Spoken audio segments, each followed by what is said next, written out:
السلام علیکم ورحمۃ اللہ وبرکاتہ۔ الحمدللہ رب العالمین والصلاة والسلام علی سید الانبیاء والمرسلین، اما بعد فاعوذ باللہ من الشیطان الرجیم، بسم اللہ الرحمن الرحیم۔ میرے پیارے رمضان بھائی، آپ نے مجھے میسج کیا تھا کہ کوئی ایسا نورانی اور روحانی وظیفہ ہو کہ جو ہم پڑھتے رہیں تو ہماری ہر مراد، ہر دل کی مراد پوری ہوتی رہے، اور وہ بھی چھوٹا سا ہو۔ میرے شہزادے بھائی، اگر مجھ سے اور میری دل کی مراد چاہتے ہیں نا، تو میں جس وظیفے کو اپنی زندگی کا حصہ بنا چکا ہوں، میں وہی آپ کو بتا رہا ہوں، اور میں وہی مشورہ دوں گا کہ آپ اسی کو ہی پڑھتے رہا کریں۔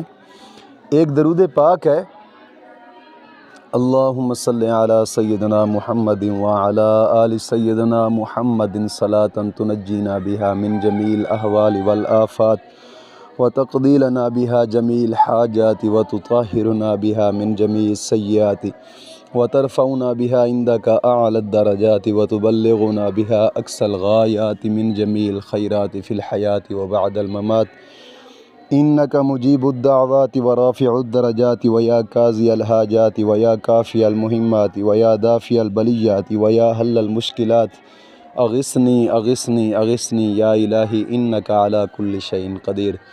یہاں تک درود پاک، اور اس درود کو درود تنجینا کہا جاتا ہے، لیکن عرف عام میں لوگ درود تنجینا کے نام سے اس کو یہ مشہور ہے۔ یہ نیٹ کی دنیا میں بھی آپ گوگل پہ ریسرچ کریں گے تو وہاں پہ بھی مل جائے گا درود تنجینا، مکمل درود تنجینا۔ اس کو آپ سب سے پہلے تو اس طریقے سے کریں گے کہ روزانہ کی بنا پر نا، ہر نماز کے بعد صرف 11 مرتبہ پڑھیں، 11 دن تک۔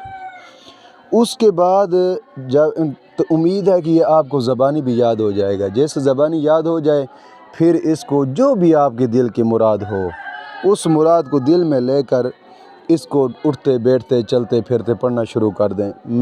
حقیقت بات ہے، میں جب بھی مجھ پر کوئی مشکل آئی ہے نا، میں نے اس درود پاک کو پڑھنا شروع کیا۔ الحمدللہ الحمدللہ، اللہ کے فضل سے مولا کریم نے فضل فرما دی اور میری مشکل اسی دن ہی حل ہو گئی ہے۔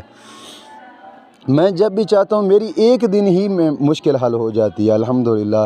اب تاثیر اتنی ہو چکی ہے، اب کوشش فرمائیں کہ اس کو جتنا زیادہ پڑھتے جائیں گے اس کی زیادہ تاثیر بنتی جائے گی، جتنا پڑھتے جائیں گے اس کی زیادہ تاثیر بنتی جائے گی۔ لیکن کوشش کریں کہ اس وظیفے کے ساتھ ساتھ نماز کی پابندی لازمی کریں۔ ہر نماز کے بعد 11 مرتبہ کلمہ طیبہ اور 11 مرتبہ درود پاک یہ لازمی پڑھا کریں، اور کوشش کریں کہ گناہوں سے توبہ کریں، کیونکہ گناہوں کی نحوست جو ہوتی ہے نا، یہ انسان کے اوپر بہت بڑا بھار ہوتا ہے، لیکن ظاہراً انسان کو محسوس نہیں ہوتا۔ انسان کی یہ نحوست، گناہوں کی نحوست جو ہوتی ہے نا، یہ ہر قسم سے انسان کی رکاوٹ بن جاتی ہے۔ کوشش کریں کہ گناہوں سے بھی توبہ کریں، اور نماز کی پابندی لازمی کرنا، اور اس درود پاک کو پڑھتے رہیں۔ انشاءاللہ العزیز انشاءاللہ العزیز انشاءاللہ العزیز ہر موڑ پہ کامیابی پائیں گے، ہر موڑ پہ۔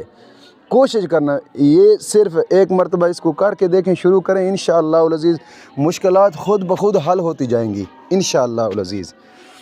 میری دعا ہے کہ مولا کریم آپ کی مشکلات دور فرمائے، اور مجھے بھی دعاؤں میں یاد کرنا، میں بھی دوستوں کے لیے دعا ضرور کرتا رہوں گا۔ اور کوشش کیا کریں کہ جمعرات جو اجتماع ہوتا ہے، اس اجتماع کے اندر دعا میں ضرور شامل ہوا کریں، دعا کے اندر، کیونکہ عوام ہوتی ہے اور مولا کریم کسی نیک بندے کے صدقے کی دعا کو قبول فرما لیتا ہے۔ کوشش فرمایا کہ اجتماع میں جو دعا ہوتی ہے، اس دعا میں ضرور شامل ہوا کریں۔ اللہ رب العزت دین متین کی سمجھ عطا فرمائے۔